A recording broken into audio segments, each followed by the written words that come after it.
भारत सरकार ने रेलवे के किराए को बढ़ाने का निर्णय लिया है और ये बढ़ा हुआ किराया 26 दिसंबर से लागू होगा।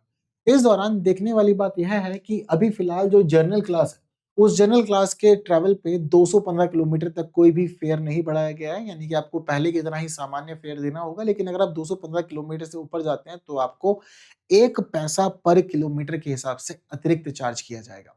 वहीं अगर आप लोग किसी भी ट्रेन के एसी कोच में ट्रैवल करते हैं, तो इस दौरान आपको 2 पैसा ज़्यादा पे करना पड़ेगा हर 1 किलोमीटर के लिए।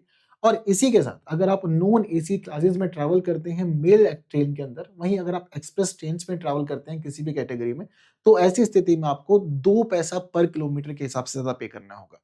तो ये फिलहाल भारतीय रेलवे के द्वारा लिया गया कुछ नए फैसले हैं, भारत सरकार के नए फैसले हैं, जहाँ आप लोग को अतिरिक्त किराया भुगतान करना पड़ेगा 26 दिसंबर के बाद से।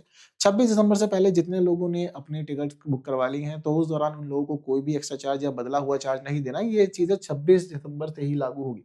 हालाँकि खास चीज़ ये है कि सब अर्बन फेयर्स यानी कि जो उपनगरीय ट्रेन होती हैं, वहाँ पर कोई भी फेयर चेंज नहीं किया गया है। अगर आप मंथली सेशन टिकट लेते हैं, यानी कि पूरे महीने का ही पास बनवाते हैं, टिकट लेते हैं, तो इस दौरान भी कोई चेंज नहीं किया गया है। 215 किलोमीटर तक अगर आप जनरल क्लास में ट्रैवल करते हैं, तो भी आपको कोई एक्स्ट्रा फेयर नहीं देना है। ये भारतीय रेलवे की कुछ नई चीज़ें हैं जो आपको पता होना चाहिए। हालाँकि आप लोगों को सुनने में ये मामूली लग रहा होगा कि 1 पैसा पर किलोमीटर या 2 पैसा पर किलोमीटर बढ़ाया गया है, बट भारत सरकार का फिलहाल जो फैसला है वो 600 करोड़ रुपया इस दौरान इस बढ़े हुए फेयर से कलेक्ट करने का है और इसका मुख्य उद्देश्य रेलवे के अंदर जो घाटे की स्थिति है उसको सुधार करना और साथ ही भारतीय रेलवे को स्थायित्व देना भी है।